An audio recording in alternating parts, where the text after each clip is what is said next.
yang suka main petak umpet mana suaranya, kayak anak yang satu ini nih. Jadi anak ini namanya Lina, kurang pandai bergaul gitu kan. Sampai suatu hari ada anak laki-laki yang ngajakin dia main, namanya Tom. Ya udah mereka jadi sering main bareng tuh kan. Nah suatu hari si Tom ini ngajakin ke tempat yang jauh. Si Lina ini sebenarnya nggak mau karena dia takut dimarahin orang tuanya. Tapi si Tom ini maksa dan narik dia. Si Tom ini ngajak ke pabrik gitu. Si Lina ini makin ketakutan kan. Tapi si Tom nggak ngasih dia pulang dan maksa dia terus. Ternyata dia mau nunjukin mainan mobil-mobilan merah ini ke si Lina. Si Lina seneng dong karena dia nggak punya mainan. Dia dari keluarga yang kurang mampu, jadi orang tuanya nggak pernah beliin dia mainan. Terus mereka main kan. Awalnya sih baik-baik aja sampai tiba-tiba mobilnya ini bergerak sendiri dan mengarah ke sebuah pintu seolah-olah menuntun dia. Dia ketakutan dong. Pintunya aneh dan serem gitu kan. Terus tiba-tiba temennya si Tom jadi aneh gini mukanya. Dan ngajakin si Lina main petak umpet. Si Lina sebenarnya ketakutan kan, tapi karena temennya ngajakin main mau nggak mau dia ngikutin kan. Karena si Tom masuk ke dalam pintu itu, dia juga ikutan masuk dan kalian nggak akan nyangka dia ngeliat apa di sana. Part 2 serem banget.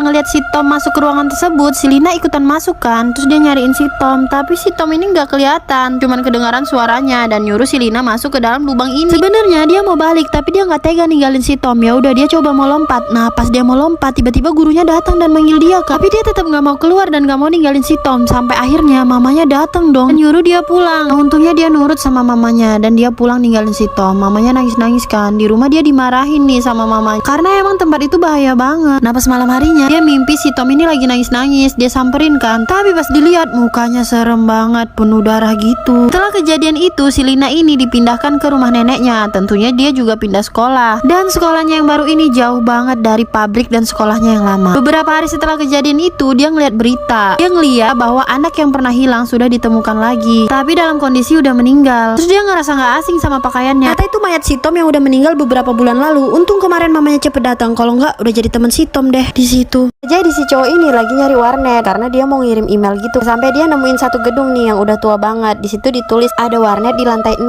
Ya udah dia masuk kan. Untuk menuju ke lantai 6 dia naik lift kan. Ya udah dia pencet tombol 6 nih. Tapi tiba-tiba pas di lantai 4 pintunya kebuka. Terus pas dia lihat kok aneh. Ruangannya itu serem banget, kayak udah nggak dipakai bertahun-tahun kan. Dia sampai mikir berulang kali apa aku salah pencet tombol. Tapi pas dia lihat dia emang mencet tombol 6 dan nggak salah. Nah pas kayak gitu tiba-tiba ada sosok cewek yang berdiri mau jalan ke arah dia. Jalannya pelan-pelan gitu kan, pakai baju putih, rambutnya panjang, pokoknya serem banget. Nah dia ketakutan kan, dia coba tutup pintu liftnya, tapi nggak bisa. Sampai perempuan itu udah bener-bener dekat, tiba-tiba perempuan itu menghilang dengan sendirinya dong, dan pintu liftnya kebuka. Terus jalan sendiri ke lantai 6. Dia ngerasa lega banget kan. Nah sampai di atas dia cerita sama yang jaga warnet. Dia ceritain secara detail semua kejadian tadi, dan penjaga warnetnya kaget dong karena ternyata sebelumnya juga ada pelanggan yang cerita kayak gitu. Terus si penjaga warnet ini cerita kalau ternyata di gedung itu pernah terjadi part 2.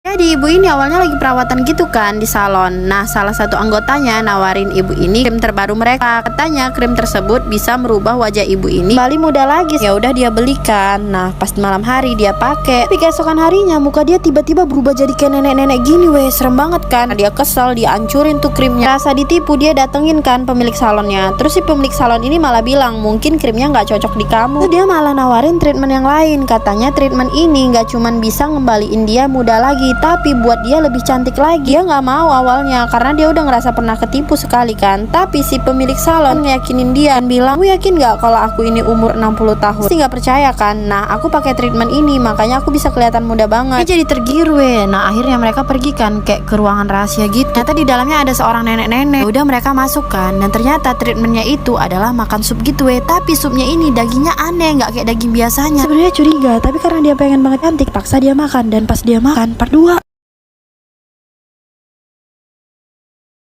Jadi perawatan yang bisa buat dia cantik itu adalah memakan sup gitu weh. Tapi supnya ini dagingnya aneh, nggak kayak daging biasa. Tapi karena pengen banget cantik terpaksa deh dia makan. Dan pas dia makan dagingnya enak banget weh. Dia ketagihan kan. Udah selesai makan mereka pulang. Nah pas keesokan harinya bener dong dia jadi muda lagi. Bahkan mukanya jadi lebih cantik lagi. Awalnya dia seneng banget sampai tiba pas malam hari dia lagi tidur. Dia nggak bisa tidur. Dia didatengin sama hantu anak-anak kecil gini yang nangis-nangis ke dia. Terus narikin kulit muka dia. Muka dia sampai tersobek-sobek gitu. gitu dan ternyata itu cuma mimpi, tapi dia ngerasa mimpinya itu nyata banget. Muka dia bener-bener sakit. Nah karena dia takut mimpi itu lagi, dia nggak tidur kan, dia coba nonton TV dan pas dia lihat dia kaget dong. TV itu lagi ada berita kalau salon tersebut bermasalah, pemiliknya ditangkap karena mereka membunuh bayi untuk melakukan perawatan kecantikan. Jadi sup yang dia makan kemarin adalah sup anak bayi Coba datangin ruangan rahasia tersebut tapi udah disegel polisi. Dia menyesal karena melakukan perawatan itu, tapi udah terlambat dan sekarang muka dia jadi serem banget.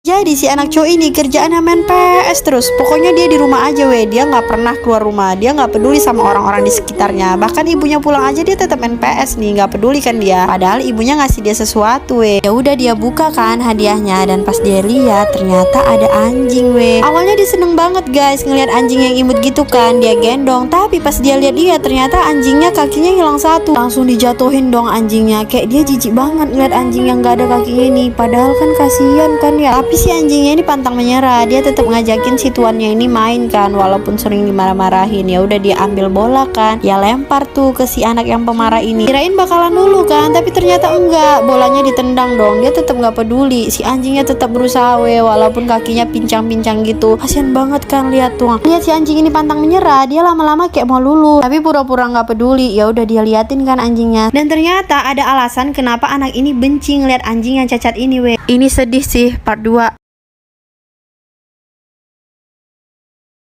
Jadi cewek ini udah 2 bulan gak menstruasi terus tiba-tiba perutnya sakit gitu kan. Nah dia ngadu nih ke ibunya. Terus ibunya bilang mungkin kamu hamil, tapi dia kayak gak percaya gitu kan, karena selama ini dia belum pernah pacaran. Bahkan dia gak kenal cowok sama sekali, karena hari-harinya dia laluin dengan berenang kan, karena dia suka banget berenang. Nah neneknya yang dengar hal itu terus langsung datang ke kamarnya dan bilang, sepertinya kamu hamil anak ikan, karena pernah ada legenda kalau misalnya perempuan lagi menstruasi terus berenang di laut, bakalan datang dewa laut, dan dewa laut itu bakalan buat kamu hamil, kata neneknya gitu kan. Jadi dia bakalan hamil anak ikan nih. Terus dia cerita ke temennya, tapi temennya malah ketawa-ketawa dan gak percaya. Tapi temennya bilang emang ada sih legenda kayak gitu kata nenek aku, makanya aku gak pernah mau berenang pas lagi menstruasi. Nah gak sengaja ternyata ada teman sekolah mereka yang mendengar percakapan mereka ini kan. Udah langsung disebarin tuh, dan semua orang di kota itu udah tahu kalau cewek ini hamil anak ikan. Nah dibawa kan dia ke dokter, dan dokternya gak percaya karena itu gak mungkin. Terus dilakukan pemeriksaan, dan pas di USG dia ngeliat ada ikan di dalam perutnya dan part 2. Cowok ini harus berangkat ke sebuah desa kecil gitu untuk melakukan penelitian. Dia gantiin temennya balik, dia yang ada di situ kan. Nah sampai di sana dia ketemu sama 2 orang pasangan yang udah tua banget. Mereka ini baik banget sampai masakin dia banyak makanan gitu kan. Nah sampai di malam hari pas dia lagi tidur, dia pengen ke kamar mandi, tapi kamar mandinya itu ada di luar dan lumayan jauh. Terus dia jalan nih bawa senter kan, tapi pas dia lagi jalan tiba-tiba ada yang nyangkut dan narik kaki dia. Pas dia lihat ternyata 2 orang suami istri itu. Nah dijatuhin tuh dia ke bawah. Setelah dijatuhin dia dipukul. Dia akhirnya pingsan, dan pas sadar dia udah ada di dalam peti mati. Dia ini udah lemes banget kan, mau ngelawan gak bisa. Terus dia dikeluarin dari peti mati itu. Depan dia ada cewek yang dipakai baju pengantin gitu kan, tapi cewek ini aneh banget, kayak gak berdaya, bahkan dia sampai ditopang. Nah dia di situ sadar kalau ternyata cewek ini tuh udah meninggal. Dia disandingkan sama cewek itu, terus dibacain mantra-mantra yang dia gak ngerti artinya kan. Setelah dibacain mantra dan ritual selesai, dia dimasukin ke dalam peti mati sama mayat tersebut. Parah, serem banget kan. Terus dia dikubur dong, dan part 2. Nah setelah ritual pernikahannya dengan mayat perempuan tersebut selesai, dia dimasukin kan ke dalam peti mati sama cewek ini. Pas dia ketakutan gitu, dia ngedengar kalau petinya itu kayak dimasukin ke dalam lubang gitu kan. Terus dia ngedengar juga ada suara sekop yang mau nyiramin tanah gitu. Nah dia langsung feeling dong, aduh gila gue mau dikubur nih. Kalau begini ceritanya mah mending dikubur jomblo daripada dikubur berdua sama mayat. Dan untungnya temen dia datang bawa polisi dan ngebatalin semua rencana orang-orang itu. Dia bersyukur banget pas dia lihat muka temennya dan muka polisi. Terus dia diangkat ke atas. Ternyata temennya ini kayak ada ketinggalan barang gitu kan. Dia ngelihat ada 2 orang yang lagi ngangkat peti mati gitu kan. Nah karena dia curiga, dia lapor tuh ke polisi, dan dia nggak nyangka dong ternyata pas dicek yang ada di dalam peti mati dan hampir dikubur itu adalah temennya. Ya udah masalah selesai, mereka balik ke rumah ninggalin desa itu kan. Nah sampai di rumah dia coba nyari tahu dan dia kaget dong ternyata emang ada ritual-ritual seperti itu yang menikahkan manusia sama mayat, tapi nggak tahu sih apa tujuannya. Di si cowok ini kerja di rumah sakit weh. Dia bekerja sebagai sapam. Nah biasanya dia kalau shift malam itu 2 orang, tapi malam ini dia harus jaga sendiri karena temennya nggak bisa jaga. Kebetulan dia bagian ngejagain kamar ini dan ruangan koridor. Dia ngejagain CCTV-nya gitu kan. Dan ada cerita kalau pintu otomatisnya ini sering kebuka sendiri setiap jam 3 pagi weh. Awalnya mungkin orang mikir itu error atau dikasih timer, jadi setiap jam 3 pagi itu buka sendiri kan. Tapi pas ditelepon sama yang install itu pintu, katanya nggak mungkin, itu pintu cuman bisa kebuka kalau ada orang yang lewat, nggak ada pakai timer dan nggak error juga. Nah biasanya kan dia nggak takut tuh karena dia selalu jaga berdua, tapi malam ini kan dia jaga sendirian weh. Nah tiba tuh pas jam 3 dia ngeliat pintunya kebuka kan. Terus setelah pintunya kebuka dia ngerasa udaranya jadi dingin banget weh, dan dia ngedenger suara angin yang kencang gitu dari luar ruangannya. Biasanya kalau pintunya udah kebuka langsung ketutup gitu kan, cuman beberapa detik. Tapi kali ini nggak ketutup weh, terpaksa tuh dia periksa kan. Ya udah keluar kan dia periksa pintunya. Terus tiba-tiba di lehernya ada part 2.